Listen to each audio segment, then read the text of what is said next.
नमस्कार मित्रांनो, सुख म्हणजे नक्की काय असतं या मालिकेच्या आजच्या भागामध्ये आपण पाहणार आहोत. देवी घरातून गायब झाली.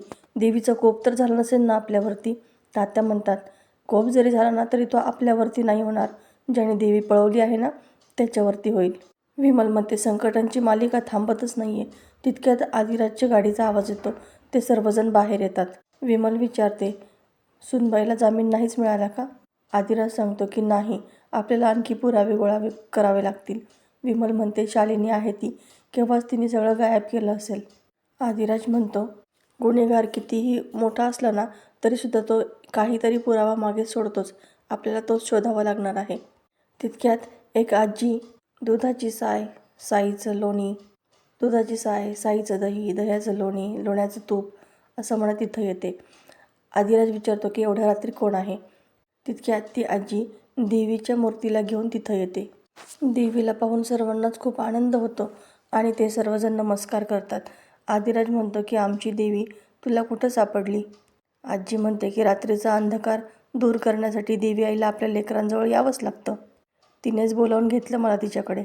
तिचीच इच्छा होती की आपल्या घरी परत जावं. मी फक्त तिचा आदेश पाळते. कसं आहे ना, एखादा चोर देवीची मूर्ती चोरू शकेल, पण तिच्यावरची भक्ती, त्याचं प्रेम ते नाही ना चोरता येणार. आणि तुमची तिच्यावरती श्रद्धा आहे ना, तसंच तिचंसुद्धा प्रेम आहे ना तुमच्यावर.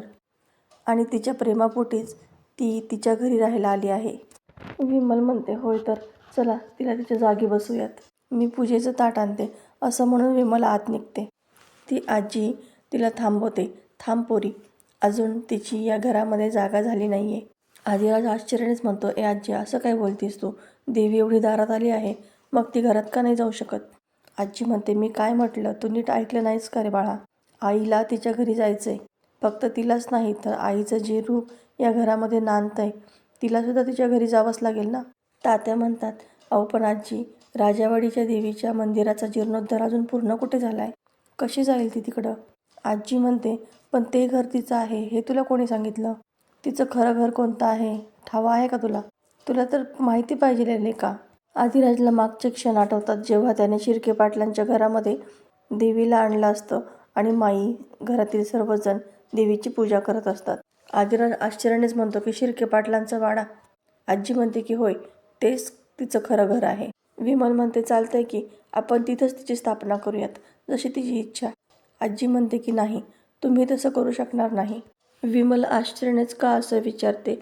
आजी सांगते की शिर्के पाटलांच्या जावयाच्या आणि लेकीच्या हातानेच ती तिथं गेली पाहिजे. आदिराज विचारतो की ते कसं काय होणार आजी? आजी म्हणते की का नाही होणार? तू तिची इच्छा पूर्ण नाही करणार का? आदिराज म्हणतो की अगं नित्या मॅडम तर. आजी म्हणते, अरे वासुदेव जर बंदिवासामध्ये आहे म्हणून तिथंच थांबला असता तर त्या किसनदेवाला तरी त्याला बाहेर काढता आलं असतं का? त्याने मदत केली तरी असती का? तू एक पाऊल तर उचल. देवी आईची इच्छा असेल ना तर तुझ्या करवी ती सगळं काम करून घेईल. मग कितीही संकट आडवी आली ना तरी चालतील. हातपाय गाळून बसू नकोस, चल कामाला लाग, हातपाय हलव. आदिराज देवीला नमस्कार करतो आणि म्हणतो की देवी आईची जर इच्छा असेल ना तर ती इच्छा पूर्ण करणारच. ती नित्या मॅडमला बाहेर काढल्याशिवाय राहणार नाही. आजी म्हणते, मग आता वेळ कशाला काढतोयस, जा निघ. आदिराज तिथून बाईकवरून निघून जातो. इकडे सोमा शालिनीला विचारतो की मॅडम साहेब, 25 वर्षापूर्वी तुम्ही गौरीला फसवून त्रिशूळ बनवलं होतं तुम्ही, होय ना? शालिनी म्हणते की आणि ती फसलीसुद्धा होती. सोमा म्हणतो, पण मॅडम साहेब, खरं त्रिशूळ तुम्ही गौरीला गंडवून मिळवलं होतं आणि लपून ठेवलं. पण जिथं लपवलं तिथं तर आपल्याला ते मिळालंच नाही. मग एक म्हातारी आली आणि तिने आपल्याला अचूक पत्त्यावरती पोहोचवलं. पण काय? बोल ना, कशाला नसते शंका काढतोय? असं शालिनी बोलते. तुला या त्रिशूळाची शक्ती माहिती नाहीये, पण मी ती अनुभवली आहे. हा त्रिशूळ ज्याच्याकडे असेल ना त्याच्याकडे मृत्यू फिरकूसुद्धा शकणार नाही.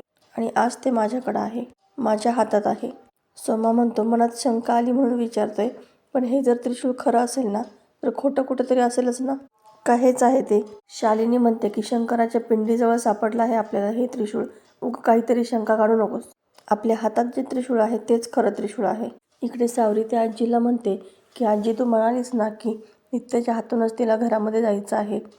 राजमा विचारते, मग तिला जेलमधून बाहेर पडणं जमणार आहे का? आजी देवी आईची मूर्ती विमलच्या हातात देते आणि म्हणते की नित्याला बाहेर काढायला ते जमणार आहे की नाही हे तिलाच विचारून येते. असं म्हणून ती आजी घरामध्ये जाते. देव्हाऱ्यासमोर देवी पुढे बसते आणि देवीच्या खाली असणारं ड्रॉवर उघडते. त्यातून चक्क खरं त्रिशूळ बाहेर येतं. ती आजी म्हणते की यापेक्षा दुसरी सुरक्षित जागा कुठली असू शकते या त्रिशूळासाठी. इकडे नित्या जेलमध्ये चक्रा मारत असते. एक कॉन्स्टेबल येते आणि म्हणते की तू इकडे तिकडं घुबडासारख्या चक्रा का मारतेस? तुला झोप येत नाही का? गपझोप. इकडे विमल म्हणते की सावरे जरा आतमध्ये जाऊन बघून येतेस का? एवढा वेळ का लागला म्हातारीला आतमध्ये? सावरी आतमध्ये येते पण त्या ठिकाणी आजी नसते. ती धावतच बाहेर येऊन सांगते की आयडे, ती आजी आतमध्ये नाही. तात्या म्हणतात म्हणजे मागच्या दाराने पळून गेली की काय? सावरी सांगते तात्या, मागच्या दाराला आतून कडी आहे. हे ऐकल्यानंतर सर्वांनाच आश्चर्याचा धक्का बसतो. खूप आनंद होतो. विमल बोलते की देवी आई कुठल्या रूपानं आलीस ग? हे सगळं घडवून आणण्यामागे काय हेतू आहे ग तुझा? इकडे आदिराज पोलीस स्टेशनमध्ये लपत छपत येतो.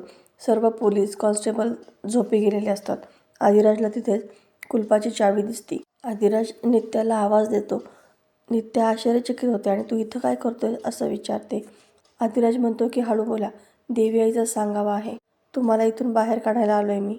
नित्या विचारते की चावी कुठून आली तुझ्याकडे? आदिराज म्हणतो नित्या मॅडम जाताना तुम्हाला सगळं सांगेल, या बाहेर या. आदिराज तिला घेऊन बाहेर येतो. गाडीजवळ जाऊन ते पुन्हा माघारी येतात. त्याला तिथं आजी असल्याचा भास झालेला असतो. नित्या विचारते तुलाही असा भास झाला ना की कोणीतरी आहे इथं? आदिराज म्हणतो होय, पण भीती वाटेल असं नाही, कोणीतरी बळ देणारं, शक्ती देणारं. तेव्हा ती आजी आदिराजच्या बाईकच्या सीटवरती एक फूल ठेवते आणि तिथून निघून जाते. नित्या म्हणते की मलाही तसंच वाटलं. दोघेही गाडीजवळ येतात आणि त्यांना ते फूल दिसतं. आजूबाजूला कोणतंही फुलाचं झाड नसताना तिथे फूल कुठून आलं? तेव्हा त्यांना पुन्हा देवीचा संकेत मिळतो. आदिराज त्या फुलाला नमस्कार करतो आणि ते नित्याकडे देतो. आदिराज नित्याला घरी घेऊन येतो. सर्वांना तिला पाहून खूप आनंद होतो. नित्या देवीला नमस्कार करते आणि देवघरात जाते. नित्या आणि आदिराज दोघेही राजावाडीच्या देवीला घेऊन शिर्के पाटलांच्या वाड्याच्या दिशेने निघतात. तर मित्रांनो, येणाऱ्या भागामध्ये आपल्याला पाहायला मिळणार आहे की ते देवघरामध्ये देवीची स्थापना करतात आणि नित्याला कोणीतरी असल्याची चाहूल लागते. कोण आहे तिकडे असं विचारत ती एक काठी हातामध्ये घेते. तितक्यात तिच्यासमोर ईशान येतो. ईशानला पाहून ती खूपच घाबरते. ईशान बोलतो काय नित्या, तुला कसं वाटलं माझं सरप्राईज? माझं प्रेम आहे तुझ्यावरती आणि त्या प्रेमानेच तर मला तुझ्यापर्यंत खेचून आणलं आहे. चल, असं म्हणून तो तिचा हात धरून तिला ओढू लागतो.